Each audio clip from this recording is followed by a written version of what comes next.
Bonjour, bonjour, bienvenue sur Cocotte TV. Aujourd'hui, une nouvelle vidéo de présentation qui porte sur la Z77MX D3H de chez Gigabit.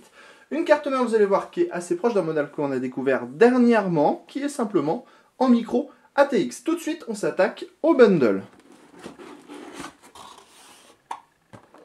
Au niveau de bundle, vous allez voir, on va faire simple. On a une plaque de carte mère, des câbles SATA en 4 exemplaires,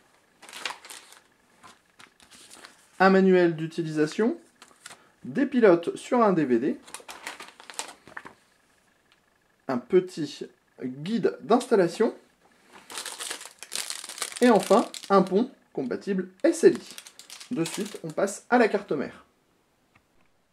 On se lance tout de suite dans la présentation du PCB. On commence avec le petit connecteur 4 pins CPU, histoire de donner du courant à votre futur processeur Ivy Bridge. Processeur Ivy Bridge qui sera alimenté par 6 phases d'alimentation. Au niveau des ports DDR3, on trouve 4 exemplaires qui supporteront de la mémoire DDR3 1600 MHz. Ici, on retrouve le connecteur 24 broches pour l'alimentation, le petit header qui vous permettra de déporter 2 ports USB 3 en façade, la partie SATA avec 2 ports SATA 3, 4 ports SATA 2, ici comme toujours chez Gigabit, une longue rangée de headers pour les power on, le reset, les USB, le TPM ou encore l'audio, un petit dissipateur au-dessus, le chipset Z77, un dissipateur qui se veut toujours très plat et peu imposant comme celui qu'on retrouve ici même.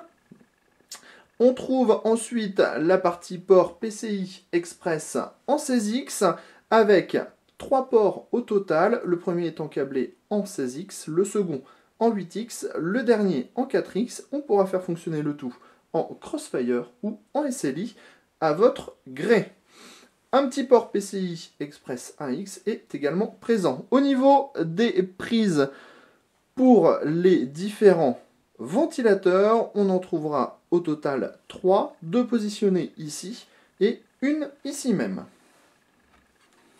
On passe maintenant à l'arrière pour découvrir les différents connecteurs proposés par cette carte mère micro ATX avec 2 USB 2.0, un PS2, une sortie VGA, une sortie DVI, 2 ports USB 3.0, une sortie HDMI, 4 ports USB 2.0, l'Ethernet 1000 et enfin le son en 7.1 avec support optique.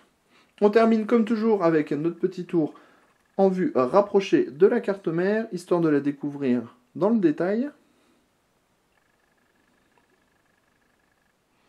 Avec son socket, les différents ports DDR3, la partie connecteur SATA, vous le voyez, avec le radiateur extra plat pour ne pas gêner l'installation des cartes graphiques, les différents headers sur le côté, et enfin la partie port PCI Express, compatible SLI et Crossfire.